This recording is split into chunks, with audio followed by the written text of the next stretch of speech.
Panoorin nyo itong mga idol, isang bugok na DDS. Bongbong Bangag, balita ko pumunta ka raw dito sa Hulusulo.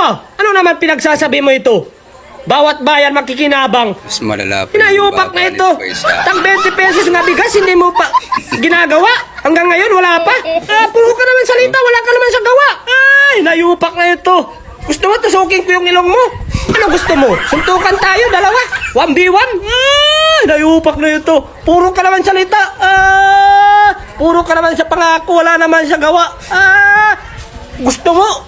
Wala. Kukukin mo? Hindi ka katulad ni Robin Padilla, si Sara Kabatak Duterte, nito eh. si Digong Duterte.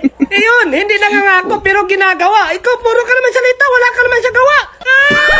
Okay, ipapaliwanag ko sa iyo yung bigas na tinutukoy mo.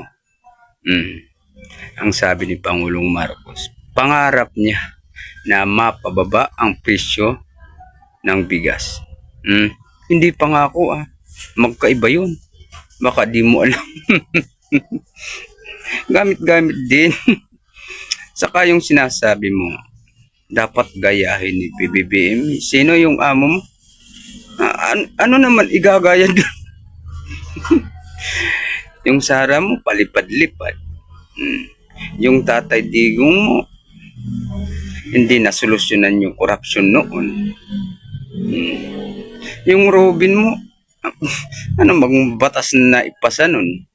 Nakikisaw-saw nga sa rally. Hindi gagaya ni PBB. At ano sinabi mo? Walang ginagawa si Pangulong Marcos. Wala bang TV sa inyo? Kung wala, may cellphone ka naman. I-google mo. Diyan mo makikita kung wala ba talagang ginagawa si Pangulong Marcos. No? O ito na lang. I-follow mo na lang yung page ni Bongbong Marcos, ni Pangulong Marcos. Okay ba? I-follow mo sa Blow Up, sa Facebook. Makikita mo doon. Para hindi ka nasasabi na, mangmang, tanga-tanga, bobo, kayong mga didis Huwag mong araw-arawin yung pagiging bobo mo.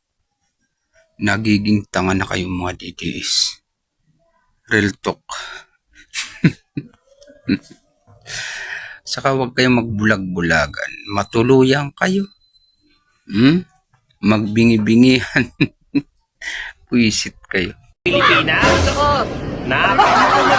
Pagka dito ko sa baba, gumagalaw pa na yan.